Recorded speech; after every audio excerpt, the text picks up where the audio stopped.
Doctor Neerja Sharma, BA associate professor समाजशास्त्र, राजकीय महाविद्यालय धौलपुर। आज आपको बीए पाठ द्वितीय का अनुसंधान, सामाजिक अनुसंधान का अर्थ एवं प्रकृति विषय पर जानकारी देना चाहती हूँ। हमें सभी को पता है कि मनुष्य एक सामाजिक प्राणी है। प्रसिद्ध विचारक अरस्तु ने के अनुसार जो मनुष्य समाज में नहीं रहता है वो या तो देवता है या पशु है। सामान्यतः मनुष्य इन दोनों में से कोई भी नहीं है, वह तो एक मनुष्य है जो समाज में रहता है। मनुष्य सामाजिक होने के साथ साथ एक चिंतनशील प्राणी भी है और उसकी यही विशेषता उसे जो है पशुओं से या अन्य प्राणियों से अलग करती है। समाज में तो कई पशु भी समाज बना के रहते हैं, लेकिन उनमें चिंतनशीलता नहीं होती है, मनुष्य में होती है।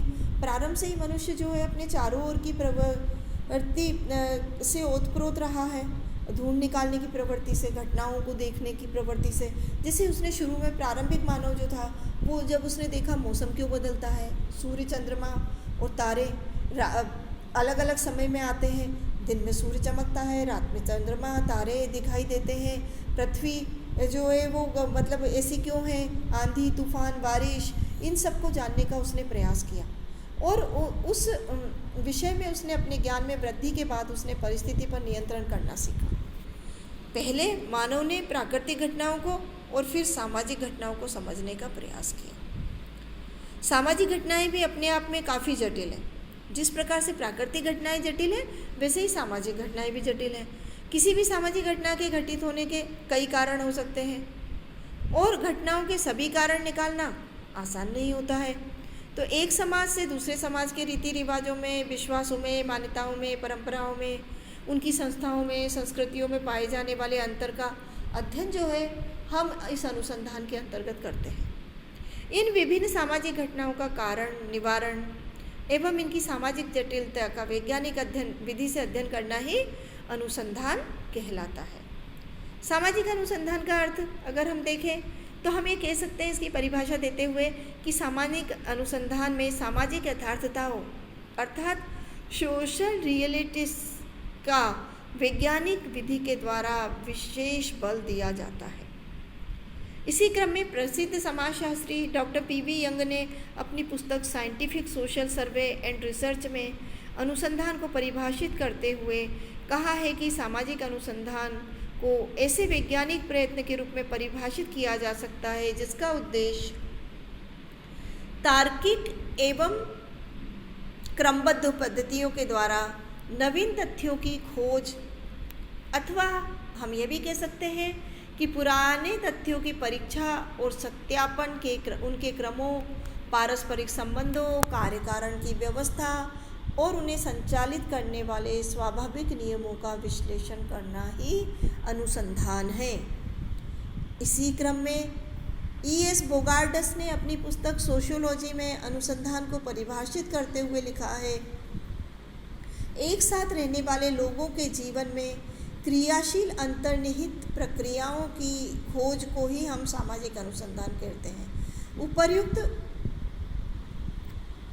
परिभाषाओं के आधार पर अगर हम एक सामान्य अनुसंधान की परिभाषा दें तो हम उसे इस सामाजिक अनुसंधान को इस प्रकार से परिभाषित कर सकते हैं। सामाजिक अनुसंधान खोज की एक ऐसी विधि है जिसमें सामाजिक जीवन अथवा समस्या के संबंध में वैज्ञानिक विधि का प्रयोग करते हुए सामाजिक यथार्थता को समझने का प्रयत्न किया जाता है। सामाजिक अनुसंधान की विशेषताएं एवं प्रकृति। सामाजिक अनुसंधान की निम्न विशेषताएं हैं। वैज्ञानिक विधियों का के द्वारा सूक्ष्म अध्ययन। हमें पता है जिस प्रकार से प्राकृतिक विज्ञानों में वैज्ञानिक विधि का प्रयोग किया जाता है अध्ययन में, और उसमें जो जिस वैज्ञानिक विधि का हम प्रयोग करते हैं उसी के उस द्वारा हम जो है सही तथ्यों तक पहुंचते हैं। उसी प्रकार से सामाजिक अनुसंधान में भी वैज्ञानिक विधियों का प्रयोग करके हम घटना का सूक्ष्म से सूक्ष्म अध्ययन करने का प्रयास करते हैं, जिससे कि हमारे जो रिज़ल्ट आए, जो परिणाम आए, वो बिल्कुल वैज्ञानिक विधि से प्राप्त एक्यूरेट रिज़ल्ट हो। नवीन प्रविधियों का विकास। सामाजिक घटनाओं के अध्ययन में हम कई विधियों का प्रयोग करते हैं। अलग अलग घटनाओं में उनकी समय और परिस्थितियों के अनुसार अलग अलग विधियों का प्रयोग किया जाता है। तो इस प्रकार से अगर हमें देखें तो कई बार हमें जो है नई नई विधियों के अध्ययन विधियों का प्रयोग करके भी हम सामाजिक घटनाओं का वैज्ञानिक अध्ययन करते हैं। नवीन ज्ञान का सृजन, जब हम सामाजिक विधियों के प्रविधि के द्वारा अनुसंधान करते हैं, वैज्ञानिक विधि के द्वारा कई विधियों का विकास करके और अध्ययन करते हैं, तो इससे हमारे ज्ञान में वृद्धि होती है। कार्य कारण संबंधों की खोज, किसी भी घटना के कई कारण होते हैं और उस घटना से संबंधित कई पहलू जुड़े होते हैं। तो किसी भी घटना से संबंधित कौन से कार्य और कारण हैं, इनकी खोज भी जो है सामाजिक अनुसंधान के अंतर्गत की जाती है। सिद्धांतों की पुनर्परीक्षा, किसी घटना के विषय में अध्ययन करने के बाद में ऐसा नहीं है कि उसको फिर उसका अध्ययन कोई और नहीं करेगा। एक बार जो सिद्धांत बन गया है वो हमेशा के लिए हो गया है। जिस प्रकार से प्राकृतिक विज्ञानों में हम एक ही घटना, एक ही प्रयोग को बार बार दोहरा के और उसकी पुनर्परीक्षा करते रहते हैं और हमें वही रिजल्ट मिलता है, इसी प्रकार से हम सामाजिक अनुसंधान के द्वारा भी हम अपने सिद्धांतों की पुनर्परीक्षा कर सकते हैं। प्राकल्पना या उपकल्पना की जांच, सामाजिक अनुसंधान में या किसी भी वैज्ञानिक पद्धति का प्रयोग करते हुए जब हम अध्ययन करते हैं तो सबसे पहले हम जिस विषय का अध्ययन कर रहे हैं, जिस घटना का अध्ययन कर रहे हैं, उसके विषय में अध्ययनकर्ता अपनी एक उपकल्पना का निर्माण करता है और उस उपकल्पना के आधार पे के दिशा में ही अपने अध्ययन को आगे बढ़ाता है। जब अध्ययन उसका पूरा हो जाता है तो परिणाम आने के बाद में वह यह देखता है कि उसकी उपकल्पनाएं कितनी सही सिद्ध हुई है। उसकी जांच परिणाम के बाद में उसे पता चल जाता है कि कितनी उपकल्पनाएं उसकी सही सिद्ध हुई है और कितनी उपकल्पनाएं जो है उनमें उसे थोड़ा सा सुधार करना पड़ रहा है। नए सिद्धांतों का निर्माण, तो केवल पुराने सिद्धांतों की पुनर्परीक्षा ही नहीं होती है इसमें, बल्कि किसी अध्ययन से संबंधित नए सिद्धांतों का निर्माण भी होता है। क्योंकि समाज परिवर्तनशील है तो समय समय के अनुसार कई बार जो है सामाजिक परिस्थितियों में परिवर्तन आने के कारण पुरानी मान्यताओं के स्थान नई मान्यताएं ले लेती हैं और इसी कारण हमारे अनुसंधान में नए नए सिद्धांतों का निर्माण भी होता है। सैद्धांतिक और व्यावहारिक समस्याओं का हल भी हम सामाजिक अनुसंधान के द्वारा निकाल सकते हैं। सामाजिक अनुसंधान की विशेषताओं के आधार पर यदि हम इसकी प्रकृति देखें, नेचर ऑफ सोशल रिसर्च देखें, तो हम इसकी कई प्रकृति निम्नानुसार है।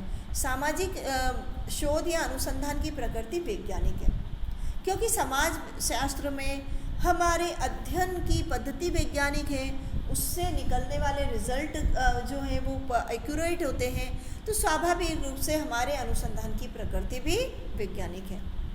अधिकांशतः हम ये प्रयास करते हैं समाजशास्त्र में कि हम उन्हीं विधियों का प्रयोग करें जो वैज्ञानिक प्राकृतिक विज्ञानों में प्रयोग की जाती है।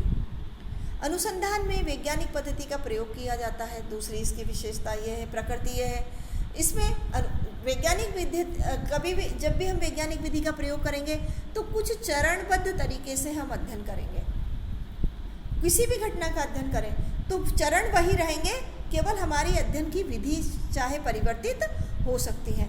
उसमें पहला जो चरण होगा वो होगा निरीक्षण, किसी भी घटना का निरीक्षण करना, अवलोकन के द्वारा, उपलब्ध साहित्य के द्वारा, पूर्व किए गए अध्ययनों के आधार पर उनका अध्ययन करके, इन सब के द्वारा हम पहले घटना का निरीक्षण करते हैं, फिर परीक्षण करते हैं उसका,